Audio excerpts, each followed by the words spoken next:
Welcome to Blueprints for Brilliance Coaching Insights, a podcast by coaches for coaches. Our guests share their hard-won wisdom to help you grow your coaching business and create a life of success. So get ready to unlock the blueprints to your success. Welcome, everyone, to our newest episode. I'm excited that you're here today to join me, and I'm really excited to have Maria Moreno of Mindful Mother LLC. She is a pediatric sleep and motherhood life coach. So welcome to the show, Maria.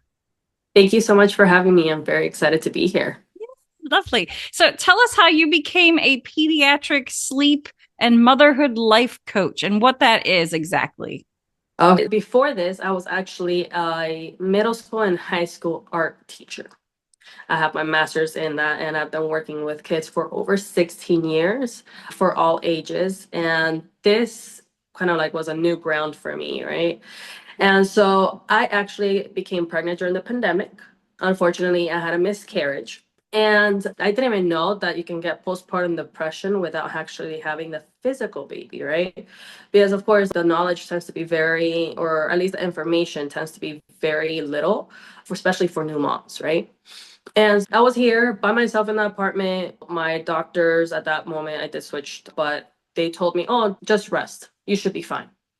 And my body did what I needed to do, thankfully, and just cleaned everything out. And so I hit postpartum depression. It was the pandemic. I went from a classroom being social every single day to with nobody around me except my husband. And then probably maybe 2 months later, I got the news that I was pregnant again. I was lucky enough to be pregnant with a rainbow baby, right? The only thing is that I was working already to try to deal with the postpartum depression and anxiety, right? And so I didn't allow myself to really enjoy the pregnancy overall, because between the hormones, between the depression, and between the anxiety, everything was just like a mess, right? And the baby came along, and she's a beautiful baby girl. Now she's 4 and very sassy, extremely intelligent. And during that, she was in the NICU for 7 days because apparently mine and hers were different. So that gave her jaundice and spherocytosis. And the spherocytosis, basically that the blood cell is not like the little donut, it's more of like an actual sphere. So the body itself is attacking the blood cells. So she was there for 7 days, and obviously that did not help with the hormonal changes and my depression. And then she was out. And then suddenly, maybe 2 weeks afterwards, I started trying to breastfeed. I couldn't really produce much because then again, I didn't have the baby for a week. It was just a lot. And I was by myself once again because it was during the pandemic. Thankfully, my husband was able to be with me because I know a lot of moms were not able to even have their spouse with them while giving birth. And so I can only imagine what they went through. And so then it turns out that my little one had reflux, and she would choke on her reflux. Oh my goodness, let me tell you. We called 911. We thought that she was choking on something. We didn't know what she could be choking on because there's a newborn. I just fed her, and it turns out that the reflux was coming up and she was choking on it. Our doctors, we were working with gastros and things like that to see how she would get better. And this little one would wake up every 45 minutes to an hour. Yes. Oh, yes. So my husband would sleep during the day, and I'll take care of the baby. And then my Hu and I would be sleeping during the night, and he'll be up the whole night. So we were living 2 different time zones, basically, because we were so worried that our daughter would choke while we're sleeping and we didn't know, right? She became 6 months out of this, and I was already losing it. I would look at the clock. It was blurry. I was delusional by that point. I was getting postpartum rage. My postpartum depression became stronger. My postpartum anxiety came even like higher. And then once again, being isolated, being by myself, it made things much worse. Until finally, 6 months later, even though people think they would tell you this beforehand, that pediatrician told me, hey, maybe you should contact a sleep consultant. I'm like, excuse me? What is a sleep consultant? What are you talking about? And how come it takes you 6 months to tell me that this person exists, right? I guess that's when he saw that I had like dark eyes, and I had to stop breastfeeding after 4 months, because when you're sleep deprived, it's just insane how much it affects you in every single sense of the word. And so I just decided to stop because my mental health was already on a string. And the baby wasn't napping, and just postpartum rage started happening. Thankfully, I had techniques and that I would just put the baby inside her crib and I'll close the door, go to my room, take a breather, 5-minute breather, and come back and kind of like a reset, right? Because if not, it's a big toll, right? So we hired the sleep consultant, and in 3 days, my baby was sleeping 12 hours straight. Wow, that is amazing. It was amazing. My husband and I's relationship got stronger. I started feeling much better. The baby started also having less tantrums. She was resting better. And then I don't know if most of you guys know this, but when it comes to the postpartum, especially here in the United States, it lacks support completely. And we only got like a 6-question, 10-question questionnaire after maybe 6 weeks of postpartum. And then they're like, oh, yeah, you have postpartum. Are you talking to somebody? Okay. And that's it. That is all they give you. And then the pediatrician, you might be lucky that they might ask you, hey, how are you doing? And give you that questionnaire to check up on the mom's health. But most do not do that. Yes. So once I realized that this is going on and that nobody has really done the link between sleep deprivation and postpartum, between postpartum rage, postpartum anxiety, postpartum depression, postpartum anything, healing overall. And I was like, wait a second, there's something missing here, right? So I didn't want to go back into the classroom. I wanted to stay home with the little one. And I decided to start looking up different programs for me to be able to get certified in sleep consulting. And I went into also the Transformational Academy to become a life coach. And so, yeah, that is how it all, Mindful Mother, all began, because I am basically a mom with a mission to make sure that moms, whether you're a mompreneur or whether you're a stay-at-home mom, whether you're a mom that works a 9 to 5, for you to have enough skills, and also the partners, or maybe you have your own daughters or your daughter-in-laws are going through this, you can have tools to be able to help them, because it is a very scary world when you start looking at the statistics of what happens when these women are going through this. Wow, I don't even know where to start with this. That sounds so challenging. And having had 2 of my own, but did not have postpartum, I still know how hard it was just having kids, and especially your first one. And they're so tiny. And actually, my next door neighbor had her baby 3 weeks ago. I went to see her yesterday, Aww. and she's so sweet and tiny, but she was, she's sleep deprived. She's like, yeah, we're not getting it. And, like you said, when that happens, I can totally understand that there is anxiety and there could be rage, and then your relationship is hard. I mean, even normal sleep deprivation is stressful and hard and can affect all those things. But you add taking care of a little tiny baby who ends up having acid reflux and you think is choking. Oh my gosh. I'm so grateful that you're okay and she's okay, and that you found a consultant to help you, a sleep consultant. That's amazing. Thank you so much. Yeah, it is truly an amazing thing. A lot of people tend to think that sleep consulting or sleep training is putting the baby, you do a cry it out method, you put the baby inside the crib and then you let the baby cry the whole night. Do some parents do that? Yes. If you choose that method, perfectly fine. That is up to you. At the end of the day, sleep training is a personal choice, right?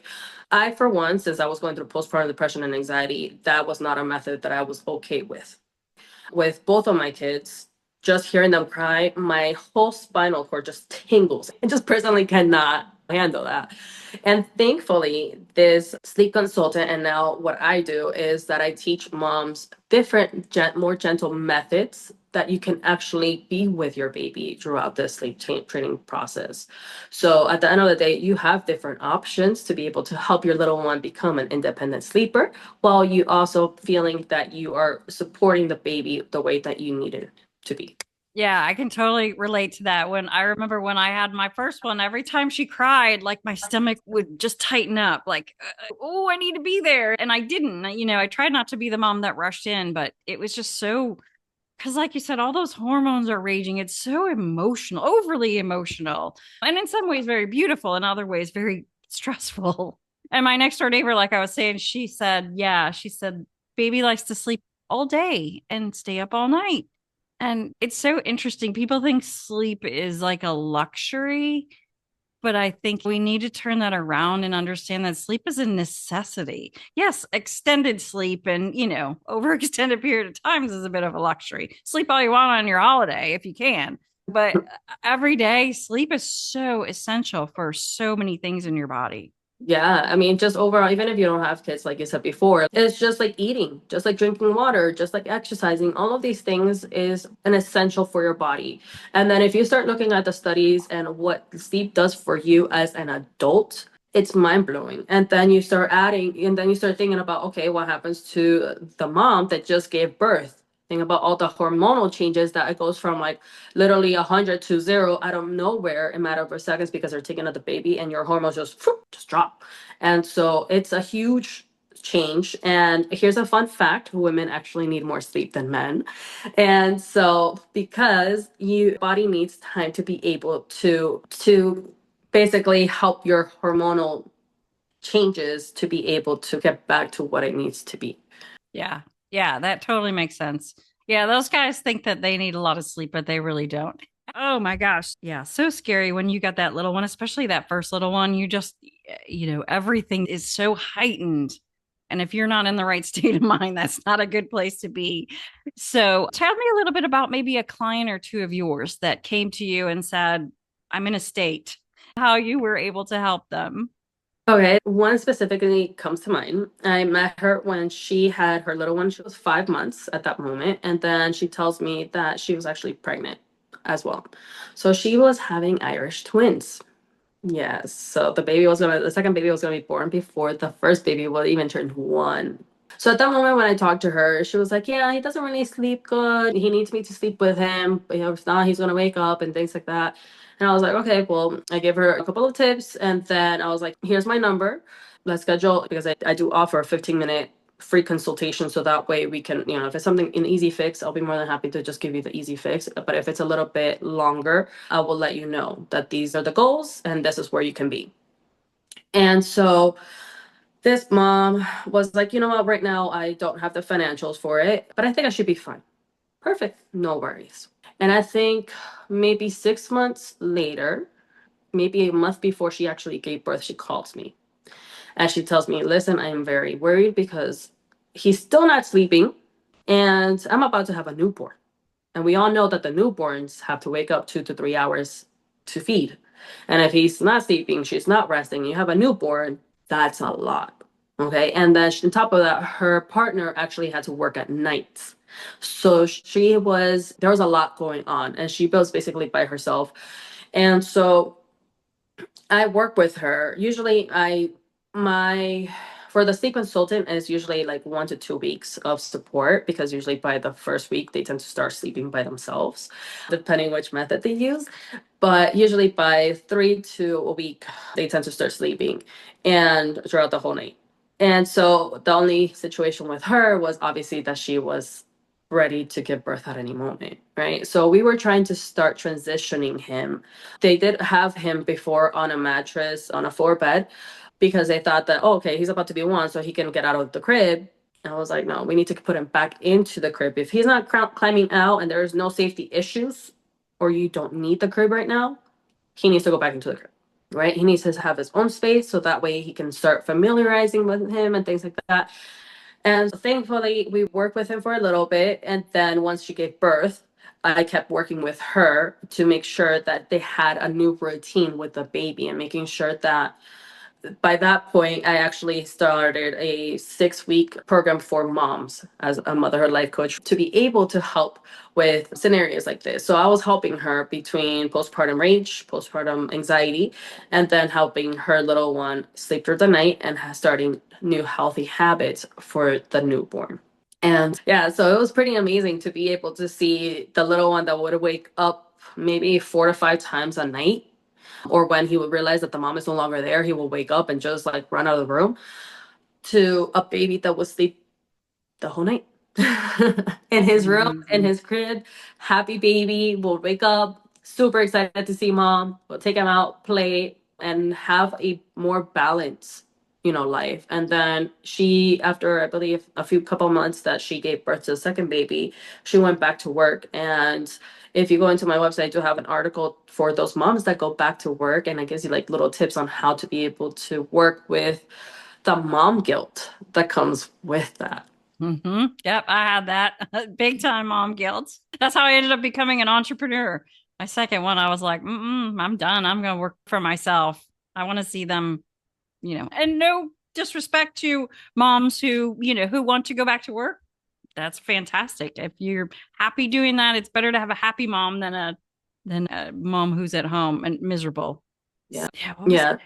Definitely. That is true. Like, here's one thing that I would like to tell all your listeners, and it's that thumb is a happy, healthy baby, right? So there's some moms that want to stay home because that's what gives them peace and happiness. But there's some moms that, like, for example, my sister, she is one that was like, okay, 3 months have gone by. I would like to go back to work. And it's kind of like, she's like, but I kind of feel bad. I'm like, no, don't feel bad, because at the end of the day, you are doing something for you. And we want to be able to raise our kids, especially our girls, to realize that you need to vouch for yourself and work for whatever makes you happy and feel healthy, right? And me being a mom of two girls, this is the reason why I keep doing what I'm doing. And even though I've had to pause my business twice, I'm not quitting. I continue going. And I want to be able to look at my girls and be like, look, I did this. You can do it too. Yeah. Yeah. I love that. I love that so much.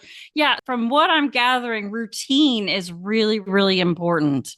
And I know when you've just had a kid, or in her case, you just had two, routine kind of feels so unattainable because you're just juggling things and you're a little fuzzy because you haven't had any sleep and you're angry and you don't know why. And all these things are happening. So I would imagine somebody like you logically is coming in and saying, hey, it's okay. And B, let's talk about a routine. Let's talk about some boundaries. Let's talk about how we can make this work for you and for your kids. So I'm assuming that's what you do. Yes, that's exactly what I do. Because if we're working on just the sleep, they do a sleep log and be like, okay, you put the baby to sleep too late. Between this time, depending on the age, it depends on the wake windows. It's like, okay, the wake window went by too much, so now the baby's overtired, meaning that the baby's gonna be having a hard time falling asleep by himself, right? Or you put them to sleep too early, so now it's too hyper and doesn't want to go back to sleep, and so things like that. And then when it comes to the motherhood life part, is like, okay, let's see what's going on during your day. Let's try to create a type of flexible scheduling, because we all know as moms or as a parent, scheduling tends to be a fun thing, at least, and especially if you're an ADHD parent like I am, scheduling and being on time on certain things tend to be difficult. So if you do have a routine, you have a schedule, or what happens if this happens, but you have like a backup plan, life becomes much easier. And those feelings, those emotions, postpartum, depression, anxiety, rage, so on and so forth, they start lowering, and you start becoming more your new self. You start becoming stronger, you start becoming happier. And for moms that want to start their own business, whether you are an empty nester, whether you are a new mom, if you start implementing these things, you're going to be able to create a beautiful business that can create something amazing and just continue growing wherever you want to go. Oh, I love that so much. I'm so grateful there are people like you who are helping people out who are really sometimes just don't know which direction to turn. What do I need? I need somebody to come in and take over my kids and my life. And actually, you just need somebody to coach you through how to make that work on your own. Wow.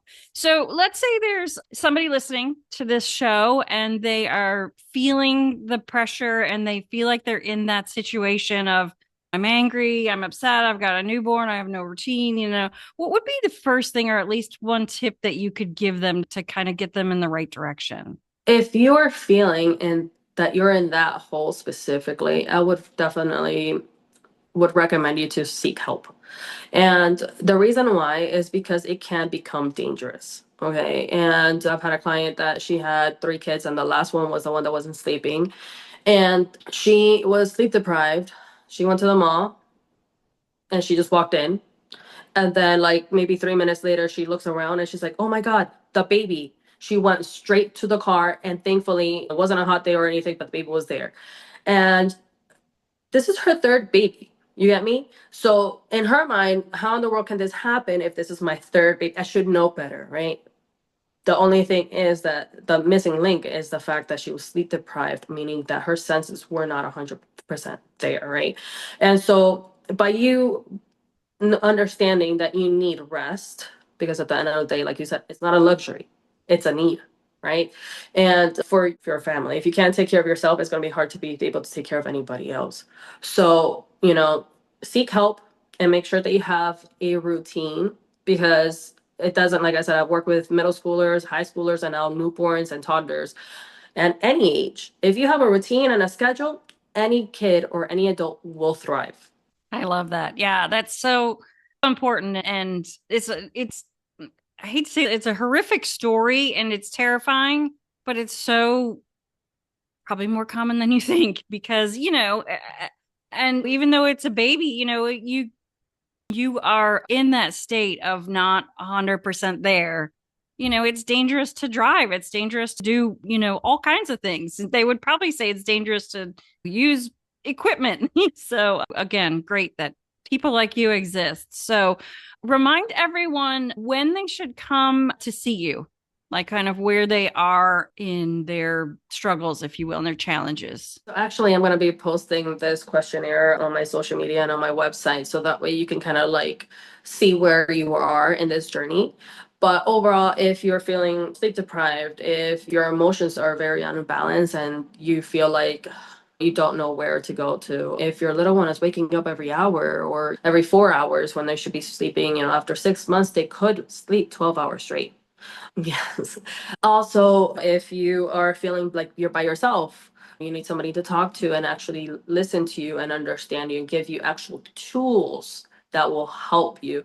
I'm right here. And like I said, I do have a 15-minute call, completely free consultation, whether sleep or mindful or just life coaching overall, because it is important to be able to seek help. And if I feel like if there's an extra thing that you might need, like, hey, you know what, maybe you should definitely go talk to the pediatrician or talk to a therapist, because at the end of the day, working with a pediatrician and a sleep consultant, the results become even greater. And if you're working with a life coach and a therapist, the improvements tend to be much faster results than if you're just working with one alone. So I do like to be honest and very transparent with all my clients or anybody that does come to me. Yeah, yeah, no, that's great because it's not only important for your health, it's important for the baby's health too, that they are sleeping the amount of hours that they should be sleeping and, that they're in some type of routine.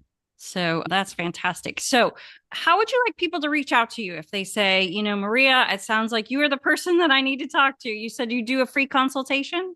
Yes, I do have a free consultation on my website. You can go ahead and book a call with me.